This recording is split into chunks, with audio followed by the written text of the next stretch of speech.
అందరికీ నమస్కారం. మా ఓం యూట్యూబ్ ఛానల్కి స్వాగతం, సుస్వాగతం.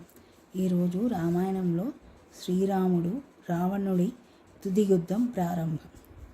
అగస్త్య మహర్షి ఉపదేశించిన ఆదిత్య హృదయం సూత్రాన్ని భక్తితో జపించిన శ్రీరాముడు నూతన ఉత్సాహంతో యుద్ధరంగంలోకి అడుగుపెట్టాడు.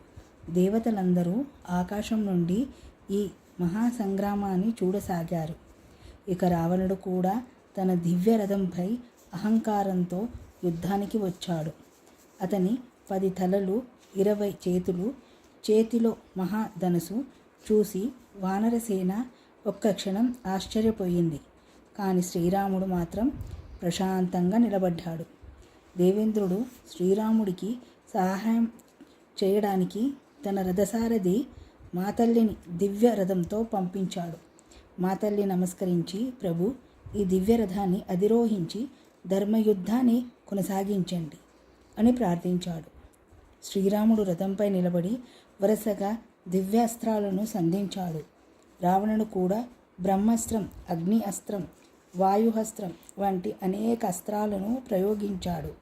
ఇద్దరి అస్త్రాలు ఢీకొనడంతో ఆకాశం కంపించింది, పర్వతాలు వణికాయి, సముద్రం అలలతో ఉప్పొంగింది. యుద్ధం గంటల తరబడి సాగింది. శ్రీరాముడు రావణుడి తలలను భాగాలుగా నరికిన ప్రతిసారి అవి మళ్ళీ పుట్టుకొచ్చాయి. ఇది చూసి వానరసేన ఆశ్చర్యపోయింది.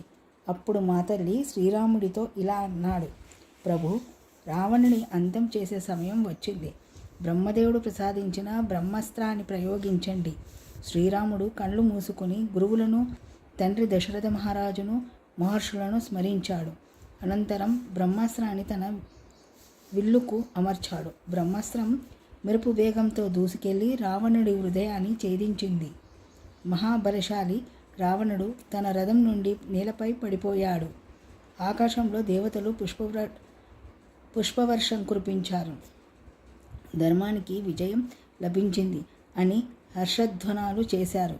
వానరసేన అంత జై శ్రీరామ్ అంటూ ఆనందంతో నినందించింది. అయితే శ్రీరాముడు గర్వపడలేదు. శత్రువైన రావణుడు కూడా గొప్ప యోధుడేనని గౌరవిస్తూ అతనికి తగిన అంత్యక్రియలు చేయాలని విభీషణుడికి సూచించాడు. ఇది శ్రీరాముడి మహోన్నత గుణం. ఈరోజు నీతి. అహంకారం ఎంత బలవంతుడినైనా ఓడిస్తుంది. ధర్మం, వినయం, సత్యం చివరకు విజయాన్ని అందిస్తాయి. ఈ వీడియో మీకు నచ్చితే ప్లీజ్ లైక్ చేయండి. మీ కుటుంబ సభ్యులు మరియు స్నేహితులతో షేర్ చేయండి. ఇంకా ప్రతిరోజు రామాయణం తదుపరి భాగాల కోసం మా ఛానల్ను సబ్స్క్రైబ్ చేయండి. ధన్యవాదాలు.